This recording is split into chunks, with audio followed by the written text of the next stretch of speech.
Shalom, selamat pagi.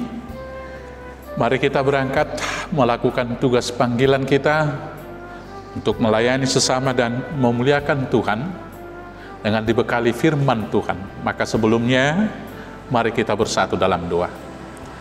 Terima kasih Bapa atas pagi hari yang cerah ini, dan juga atas nafas hidup dan kekuatan yang Tuhan beri kepada kami. Maka biarlah semua ini kami pakai untuk melayani Tuhan di dalam bidang pekerjaan dan tugas kami masing-masing, agar nama-Mu dipermuliakan dan kami menjadi berkat bagi banyak orang. Untuk itu biar firman-Mu yang memandu, memimpin, dan mengurapi, memberkati kami melakukan tugas panggilan itu. Maka berfirmanlah dalam nama Yesus. Amin. Firman Tuhan menuntun dan menguatkan kita melakukan tugas tanggung jawab kita. Saya akan bacakan dari surat Rasul Paulus kepada jemaat di Roma, pasal 8, ayat 28, demikian firman Tuhan. Kita tahu sekarang bahwa Allah turut bekerja dalam segala sesuatu untuk mendatangkan kebaikan bagi mereka yang mengasihi Dia, yaitu bagi mereka yang terpanggil sesuai dengan rencana Allah. Demikian firman Tuhan. Jemaat Tuhan yang terkasih, di ayat sebelumnya, di ayat 12, firman Tuhan di dalam perikop bacaan kita ini mengatakan, kita tahu bahwa, sebab kita tahu bahwa sampai sekarang segala makhluk sama-sama mengeluh dan sama-sama merasa sakit bersalin. Maaf, tadi saya ralat di ayat 22. Sebab kita tahu bahwa sampai sekarang segala makhluk sama-sama mengeluh dan sama-sama merasa sakit bersalin. Nah, ini boleh kita simpulkan bahwa semua makhluk hidup selagi masih di dunia pasti mengalami penderitaan. Hal ini sangat relevan dengan isi buku NDHKBP di buku ND nomor 520 ayat 1 yang berkata, pertangi satu HP anggo hasianganon holso arsak sahit pe say manosak do toktong ikosonggo pamatean tu sudina jolmai ay sudido namanian ukum ala dosai. Maka kita simpulkan, semua manusia, semua makhluk pasti akan menghadapi persoalan, pergumulan, dan penderitaan, baik kaya maupun miskin, baik orang yang baik maupun orang jahat, maupun orang percaya atau bahkan orang yang tidak percaya. Kalau begitu, apa yang membedakan kita? Yang membedakannya adalah sikapnya. Ada dua sikap menghadapi persoalan. Yang pertama, sikap negatif, dan inilah sikap manusia secara umum, yaitu kalimat yang terlontar dari orang yang bersikap negatif terhadap pergumulan dan persoalan. Pertama, selalu dia akan mengatakan, apa dosa saya? Akan dilanjutkan kemudian, Tuhan sudah tidak peduli, Dia tidak mendengar doa saya, Tuhan telah meninggalkan saya. Sikap ini tidak menyelesaikan masalah, tetapi akan membawa orang yang bersikap demikian jatuh kepada keputusasaan. Sikap yang kedua adalah sikap yang positif, atau kalau boleh kita katakan, demikianlah sikap orang yang percaya.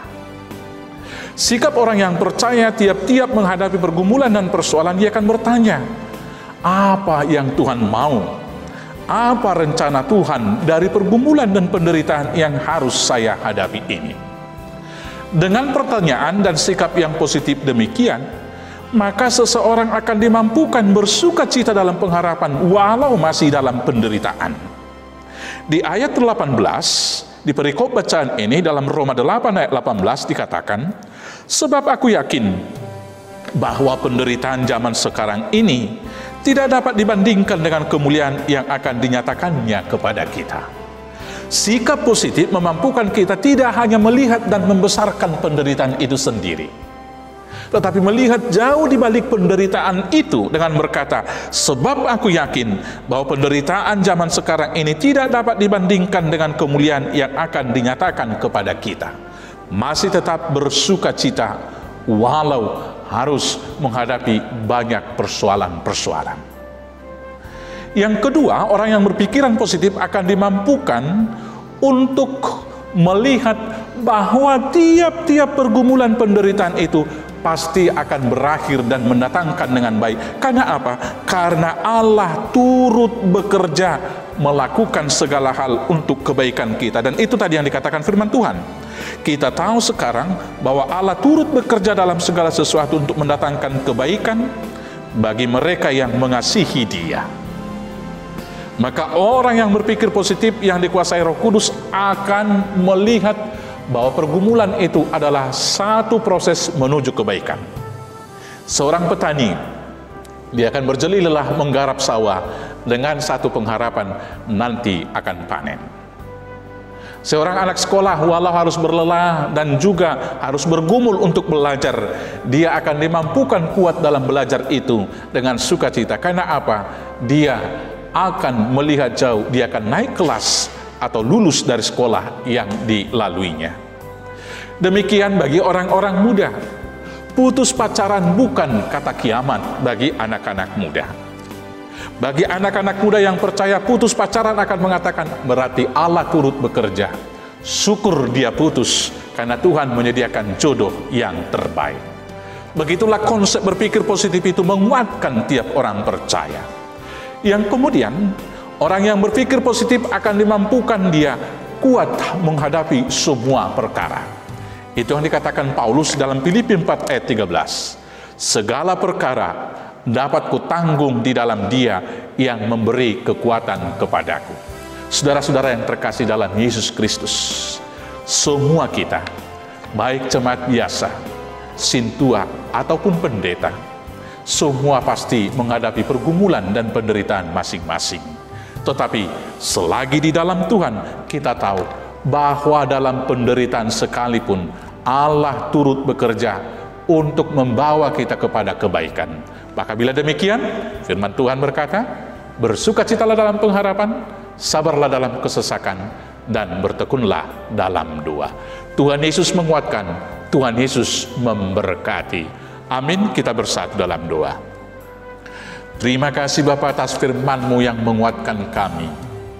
Sekarang kami tahu bahwa dalam seluruh pergumulan hidup Allah turut bekerja mendatangkan kebaikan bagi kami. Demikian juga ketika menghadapi pergumulan dunia yaitu virus corona, kami tahu Allah juga turut bekerja di sana. Sehingga waktu kurang lebih 3 bulan kami pakai untuk merenung betapa tidak berdayanya kami, tetapi betapa berkuasanya Tuhan. Kiranya perenungan ini semakin mendekatkan kami agar berserah sempurna kepada Tuhan untuk mendatangkan kebaikan dalam kehidupan kami. Maka inilah kami Tuhan, pakailah kami seturut dengan kehendak-Mu di lapangan pekerjaan kami masing-masing, agar apapun yang kami lakukan hanya untuk kemuliaan Tuhan dan berkat bagi banyak orang. Berkati gereja kami, berkati pelayannya, berkati negara kami, berkati aparatur negara kami yang dipimpin Bapak Presiden kami, Bapak Jokowi. Terima kasih Bapak yang baik, inilah doa kami. Kiranya Tuhan terima dan sempurnakan hanya di dalam nama Yesus Kristus, Tuhan Juru Selamat kami yang hidup. Anugerah Tuhan kita Yesus Kristus, kasih setia dari Allah Bapa, dan persekutuan dengan Roh Kudus, kiranya menyertai dan memberkati kamu sekalian sampai selamanya. Amin.